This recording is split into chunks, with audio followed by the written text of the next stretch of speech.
இந்த மாதிரி கேஸ் அடுப்பு துரு பிடிச்சதுன்னா அதை எப்படி சரி செய்யறதுன்னு பாத்துடலாம். அதுக்கு ஃபர்ஸ்ட் கேஸ் வரக்கூடிய ரெகுலேட்டரை ஆஃப் பண்ணிடலாம். அடுத்ததான் நமக்கு இடைஞ்சல் இல்லாம இருக்கிறதுக்காக மேல இருக்கிற பர்னர் எல்லாம் கலட்டிடலாம்.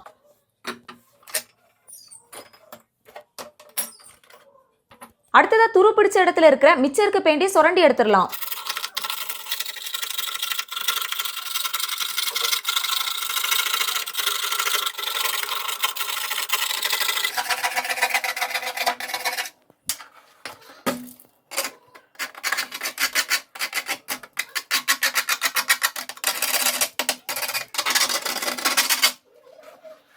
அடுத்ததா டீசல் மண்ணெண்ணெய் அல்லது இந்த மாதிரி தின்னர் எடுத்து துரு பிடிச்ச இடத்துல அப்ளை பண்ணிடலாம்.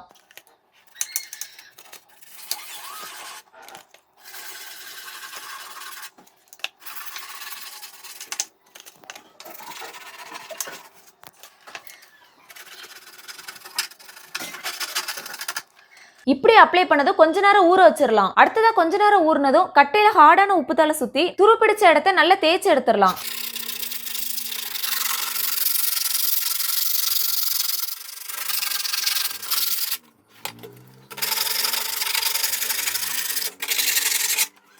அடுத்ததா தேய்ச்ச இடத்துல ஒட்டி இருக்க சின்ன சின்ன துகள்களை ஒரு துணியால தொடச்சு எடுத்துடலாம்.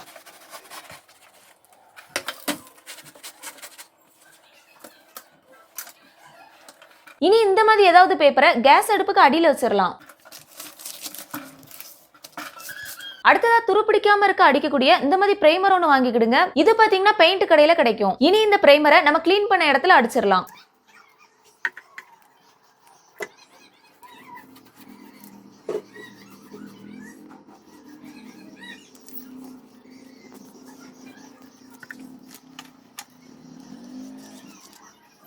அடுத்ததா ஃபுல்லா அந்த மாதிரி அடிச்சதும் நல்லா காய விட்டுருங்க. இந்த மாதிரி நல்லா காஞ்சதும் அதுக்கு மேல இன்னொரு கோட்டிங் அடிச்சிருங்க. ஒருவேளை அடிக்கும் போது தேவையில்லாத இடத்துல பெயிண்ட் பிடிச்சுன்னா அந்த பகுதியை உடனே தொடச்சு எடுத்துருங்க.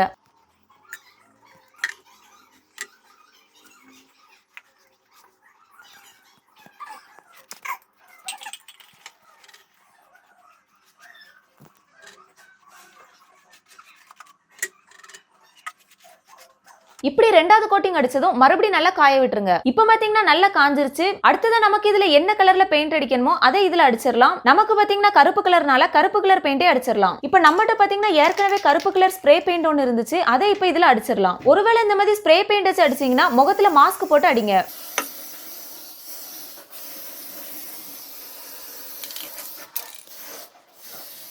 இப்படி ஃபுல்லா அடிச்சதும் இதை நல்லா காய விட்டுறலாம். இப்ப பாத்தீங்கன்னா சூப்பரா காஞ்சிருச்சு. இனி நமக்கு இதுக்கு மேல இந்த ஏரியால கொஞ்சம் கூட துரு பிடிக்காது. ஒருவேளை துரு பிடிச்ச இடத்துல உங்களுக்கு ஓட்டை இருந்துச்சுன்னா துருவெல்லாம் நீக்கிய பிறகு அந்த ஓட்டையில மெட்டல் பேஸ்ட் வச்சு அடைச்சி அந்த மெட்டல் பேஸ்ட் நல்லா காஞ்சதும் அதை சமமா தேய்ச்சி அதுக்கப்புறம் பிரைமர் அடிங்க. அதே மாதிரி கேஸ் அடுப்பு புதுசா வாங்கும்போது துரு பிடிக்காத தரமான கேஸ் அடுப்பான்னு பார்த்து வாங்குங்க. ஒருவேளை இந்த மாதிரி டப்பா கேஸ் அடுப்பு வாங்குனீங்கன்னா தண்ணி படாதவாறு கேஸ் அடுப்பை பயன்படுத்துங்க.